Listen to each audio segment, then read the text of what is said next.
চন্দননগরের রুশ চর ভিক্টোরিয়া এখন রাশিয়ায়। রুশ চর মামলায় চাঞ্চল্যকর তথ্য, দেশ ছেড়ে পালিয়েছেন ভিক্টোরিয়া বসু।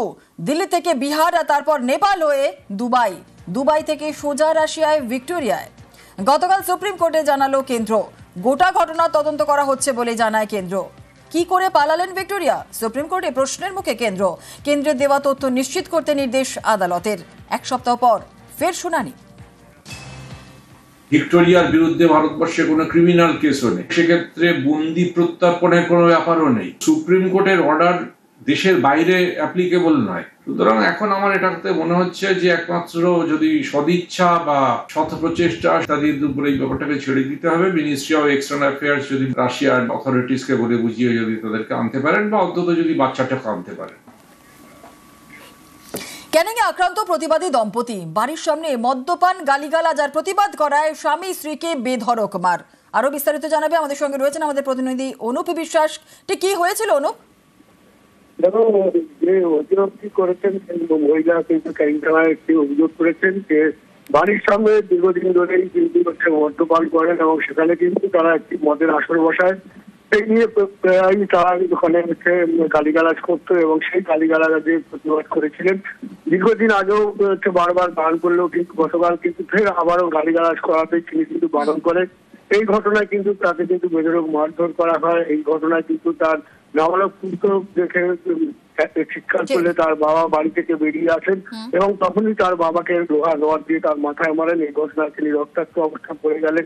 তাকে ক্যানিং মহকুমা হাসপাতালে চিকিৎসার জন্য নিয়ে আসা হয়। এরপর ওই দম্পতি ক্যানিং থানায় কিন্তু অভিযোগ দায়ের করেছে। অভিযোগের ভিত্তিতে ক্যানিং থানা পুলিশ ঘটনার তদন্ত শুরু করে দিয়েছে। ধন্যবাদ। বাড়ির সামনে বসে মদ খাচ্ছে, যারা সব মেরেছে। এবার বলেছি বলে আমাকে মারছে, আর আমার স্বামী ঘরে ঘুমাচ্ছিল, ঘরের ভেতরে ঢুকে মারছে। আর এবার একটু আমরা মিনাখার দিকে নজর রাখবো, কারণ মিনাখায় রোগী মৃত্যু ঘিরে উত্তেজনা। নার্সিংহোমে সেখানে ভাঙচুর রোগীর পরিজনদের। নার্সিংহোমে তালা ঝুলিয়ে বিক্ষোভ। মিনাখা কালীতলা এলাকার ঘটনা। ঠিক কি অভিযোগ উঠছে আরো বিস্তারিত জানবো। আমাদের সঙ্গে রয়েছেন আমাদের প্রতিনিধি অনুপম, আরো বিস্তারিত বলবে। অনুপম, ঠিক কি অভিযোগ উঠছে?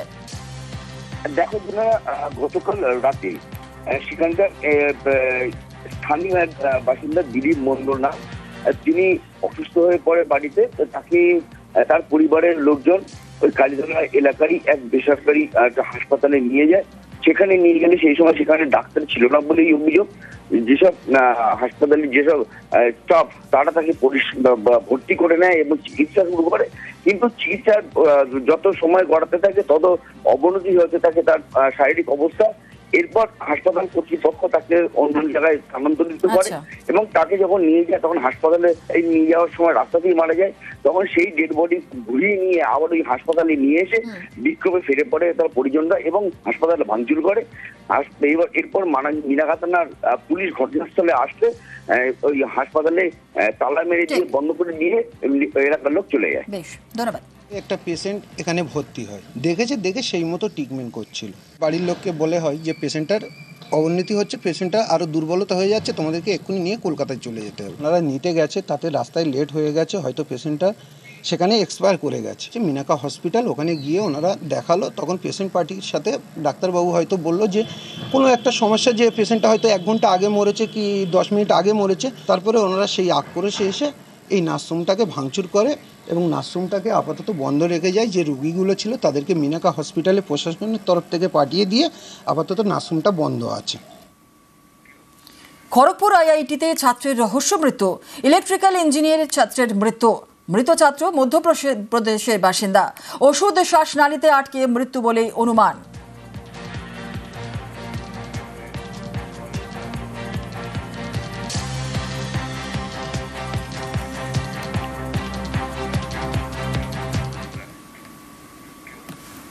বিরাটির রেল লাইনে ব্যবসায়ী দেহ উদ্ধার।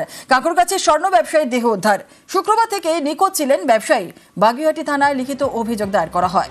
ফোন বাড়িতে রেখেই গিয়েছিলেন সেই ব্যবসায়ী। আত্মহত্যা বলেই প্রাথমিক অনুমান পুলিশের। অবৈধ সম্পর্ক জানাজানি হওয়ায় আত্মহত্যা বলেই অনুমান।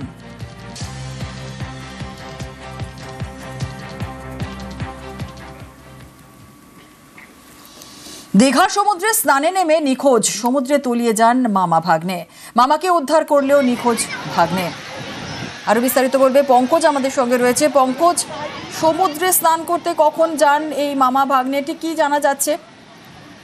দেখো জয়লা, একবারে গতকাল বিকেল নাগাদ পুরনো দীঘার গোলাঘাট সমুদ্র সৈকতে মামা ভাগ্নে সমুদ্রে স্নান করতে নামে। যেক্ষেত্রে সমুদ্রে স্নান করতে সমুদ্রে অনেকটা দূরে চলে যায়, সেক্ষেত্রে পুলিশ প্রশাসনের নজর এড়িয়ে যখন যায় দূরে, তখন তুলে যায় মামা আর ভাগ্নে। মামাকে উদ্ধার করে লুলিয়ারা সক্ষম হয়েছে উদ্ধার করতে, কিন্তু ভাগ্নেকে এখনো উদ্ধার করতে পারেনি। জানা যায় যে দুদিন কর্মসূত্রে তারা দীঘা মোহনা থানার উত্তর খাদাল গোবরার বাসিন্দা মামা তপন সানার বাড়িতে এসেছিল সমুদ্রে স্নানে, যেখানে ভাগ্নের বাড়ি হচ্ছে শ্রীরামপুরের শ্রীরামপুরের বাসিন্দা ওই ভাগনা, কিন্তু তার বর স্বপন মালিক তিনি কিন্তু এখনো পর্যন্ত নিখোঁজ রয়েছে, যেখানে সমুদ্রে লুনিয়ারা স্পিড বোট নিয়ে এখনো তল্লাশি অভিযানে সামিল রয়েছে। ধন্যবাদ। চন্দননগরের রুশচর ভিক্টোরিয়া এখন রাশিয়ায়। রুশচর মামলায় চাঞ্চল্যকর তথ্য, দেশ ছেড়ে পালিয়েছেন ভিক্টোরিয়া বসু। দিল্লি থেকে বিহার আর তারপর নেপাল হয়ে দুবাই থেকে সোজা রাশিয়ায় ভিক্টোরিয়ায়। গতকাল সুপ্রিম কোর্টে জানালো কেন্দ্র, গোটা ঘটনা তদন্ত করা হচ্ছে বলে জানায় কেন্দ্র। কি করে পালালেন ভিক্টোরিয়া? সুপ্রিম কোর্টে প্রশ্নের মুখে কেন্দ্রের দেওয়া তথ্য নিশ্চিত করতে নির্দেশ আদালতের। এক সপ্তাহ পর ফের শুনানি।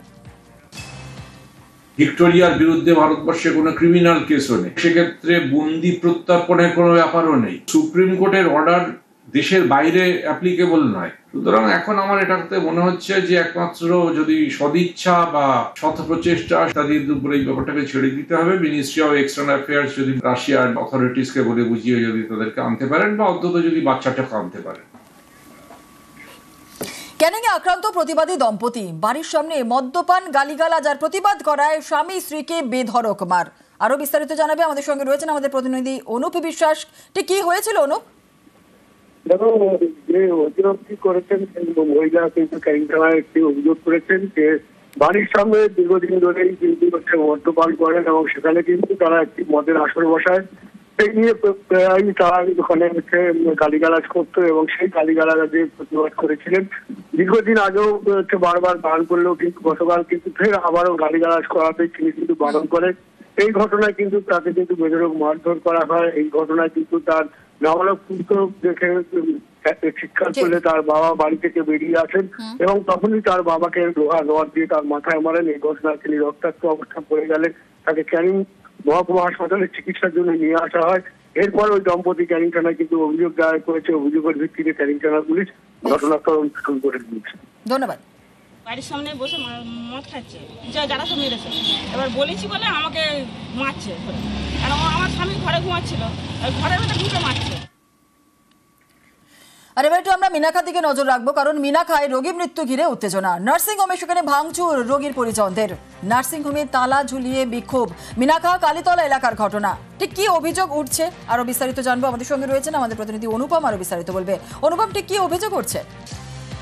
দেখো গতকাল রাতে সেখানকার স্থানীয় এক বাসিন্দা দিলীপ মন্ডল না, তিনি অসুস্থ হয়ে পড়ে বাড়িতে।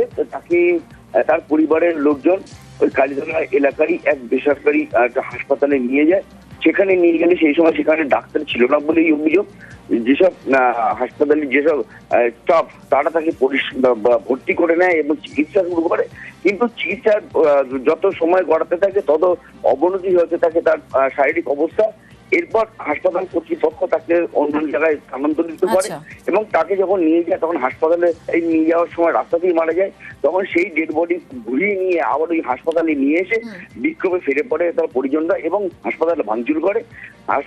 এরপর মিনাখা থানার পুলিশ ঘটনাস্থলে আসতে ওই হাসপাতালে তালা মেরে দিয়ে বন্ধ করে নিয়ে এলাকার লোক চলে যায়। বেশ, ধন্যবাদ। একটা পেশেন্ট এখানে ভর্তি হয়, দেখে সেই মতো ট্রিটমেন্ট করছিল। বাড়ির লোককে বলে হয় যে পেশেন্টটার অবনতি হচ্ছে, পেশেন্টটা আরও দুর্বলতা হয়ে যাচ্ছে, তোমাদেরকে এক্ষুনি নিয়ে কলকাতায় চলে যেতে হবে। ওনারা নিতে গেছে, তাতে রাস্তায় লেট হয়ে গেছে, হয়তো পেশেন্টটা সেখানে এক্সপায়ার করে গেছে। মিনাখা হসপিটাল ওখানে গিয়ে ওনারা দেখালো, তখন পেশেন্ট পার্টির সাথে ডাক্তারবাবু হয়তো বললো যে কোনো একটা সমস্যা, যে পেশেন্টটা হয়তো 1 ঘন্টা আগে মরেছে কি 10 মিনিট আগে মরেছে। তারপরে ওনারা সেই আক্রোশে এসে এই নার্সরুমটাকে ভাঙচুর করে এবং নার্সরুমটাকে আপাতত বন্ধ রেখে যায়। যে রুগীগুলো ছিল তাদেরকে মিনাখা হসপিটালে প্রশাসনের তরফ থেকে পাঠিয়ে দিয়ে আপাতত নার্সরুমটা বন্ধ আছে। খড়গপুর আইআইটিতে ছাত্রের রহস্য মৃত্যু। ইলেকট্রিক্যাল ইঞ্জিনিয়ারের ছাত্রের মৃত্যু। মৃত ছাত্র মধ্যপ্রদেশের বাসিন্দা। ওষুধ শ্বাসনালীতে আটকে মৃত্যু বলেই অনুমান।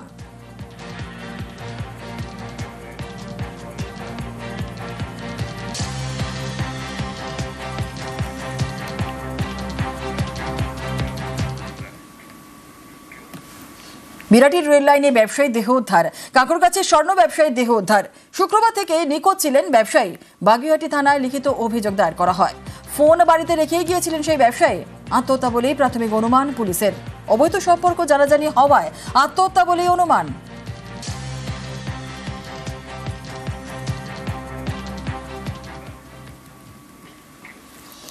দীঘার সমুদ্রে স্নানে নেমে নিখোঁজ। সমুদ্রে তলিয়ে যান মামা ভাগ্নে। মামাকে উদ্ধার করলেও নিখোঁজ ভাগ্নে। আরো বিস্তারিত বলবে পঙ্কজ আমাদের সঙ্গে রয়েছে। পঙ্কজ, সমুদ্রে স্নান করতে কখন যান এই মামা ভাগ্নে, ঠিক কি জানা যাচ্ছে? দেখো জয়লা, একবারে গতকাল বিকেল নাগাদ পুরনো দীঘার গোলাঘাট সমুদ্র সৈকতে মামা ভাগ্নে সমুদ্রে স্নান করতে নামে। যেক্ষেত্রে সমুদ্রে স্নান করতে সমুদ্রে অনেকটা দূরে চলে যায়। সেক্ষেত্রে পুলিশ প্রশাসনের নজর এড়িয়ে যখন যায় দূরে, তখন তুলে যায় মামা আর ভাগ্নে। মামাকে উদ্ধার করে লুলিয়ারা সক্ষম হয়েছে উদ্ধার করতে, কিন্তু ভাগ্নেকে এখনো উদ্ধার করতে পারেনি। জানা যায় যে দুদিন কর্মসূত্রে তারা দীঘা মোহনা থানার উত্তর খাদাল গোবরার বাসিন্দা মামা তপন সানার বাড়িতে এসেছিল সমুদ্রে স্নানে। যেখানে ভাগ্নের বাড়ি হচ্ছে শ্রীরামপুরের, হুগলি শ্রীরামপুরের বাসিন্দা ওই ভাগনা, কিন্তু তার বয়স স্বপন মালিক, তিনি কিন্তু এখনো পর্যন্ত নিখোঁজ রয়েছে। যেখানে সমুদ্রে লুনিয়ারা স্পিড বোট নিয়ে এখনো তল্লাশি অভিযানে রয়েছে, সামিল রয়েছে। ধন্যবাদ।